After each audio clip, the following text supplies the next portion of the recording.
किसान भाइयों नमस्कार। मैं डॉक्टर राकेश पुनिया 3 नंबर अनुभाग में चौधरी चरण सिंह हरियाणा कृषि विश्वविद्यालय जो है हिसार में है, उसमें सहायक वैज्ञानिक के पद पे कार्यरत हूँ।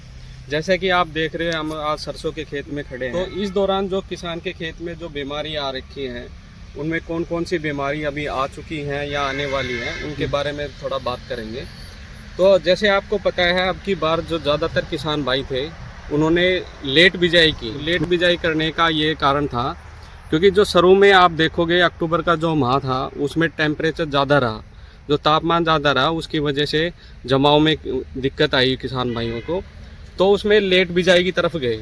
तो मैं बताना चाहूँगा, जो किसान भाई जो समय की बिजाई की थी वहाँ पे जो एक बीमारी आती है सफ़ेद रतुआ, तो उसमें वो स्केप कर जाएगी जिन्होंने समय की बिजाई करी थी। पर जिन किसान भाइयों ने लेट बिजाई करी थी उनको ध्यान रखने की बात है, एक बीमारी आती है सफ़ेद रतुआ जो मैं अभी बता ही रहा था। इसमें क्या है कि आपकी पत्ती के निचली सतह पर आप देखोगे सफ़ेद रंग की एक फफूंद आ जाती है। ये गोलाकार ये सफ़ेद रंग के धब्बे से बन जाएंगे। ये है सफ़ेद रतुआ जिसको व्हाइट रस्ट बोलते हैं। तो ये बीमारी पत्तियों की निचली सतह से स्टार्ट होती है खेत में। तो आपको ये ध्यान देना है, जो प्रारंभिक अवस्था होती है इसकी, उसी दौरान जब आपको 1-2 पश्चूल इसके सफ़ेद धब्बे दिखाई दे तो उसमें आपने इसका छिड़काव करना है। तो हमारे जो विश्वविद्यालय की रिकमेंडेशन है, जो सिफारिश की गई है इस रोग को रोकने के लिए, वो है डाईथेन M45, जो मैनकोजेब के नाम से एक दवाई आती है।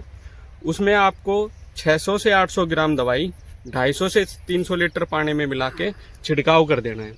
तो किसान भाइयों, सबसे महत्वपूर्ण जो बात है उसमें ये है, जैसे आपको प्रारंभिक अवस्था में इसके लक्षण दिखाई दे तभी आपको इसका स्प्रे कर देना है। और उसके 15 दिन बाद दूसरा स्प्रे अगर कर देते हैं तो हम एक जो बाद में आपको दिखाई देगा खेतों में एक अलग तरह की आकृति बन जाती है।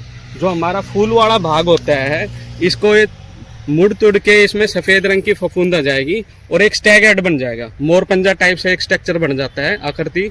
तो उसमें आपकी फलियाँ नहीं बनेंगी। उसमें क्या है कि आपका जितने खेत में स्टैग हेड बनेंगे, जो ये मोर पंजा टाइप की आकृति बनेगी, उतना ही आपकी पैदावार में कमी आ जाएगी। उसमें क्या होता है कि आपकी एक भी फलियाँ ना बन के वो सारा का सारा स्टैग हेड में कन्वर्ट हो जाता है। तो वो इसी रोग की दूसरी स्टेज होती है। इसमें 2 अवस्था में आता है, एक पत्तियों से स्टार्ट होएगा, बाद में इसका सिस्टेमिक इन्फेक्शन होने के बाद स्टैग हेड बन जाएंगी। तो वो कंडीशन आपके खेत में ना आए तो आपको प्रारंभिक अवस्था में उसका स्प्रे कर देना है, क्योंकि ज़्यादा नुकसान आपके स्टैग हेड फॉर्मेशन पे ही होता है। तो पत्तियों पे आए तो आपने ध्यान रखना है उसका स्प्रे कर दे, और 2 स्प्रे जरूरी करने हैं आपको। तो ये आपने तभी करना है आपको लक्षण दिखाई दे तो ही इसका स्प्रे करना है, अदरवाइज इसके करने की ज़रूरत नहीं है।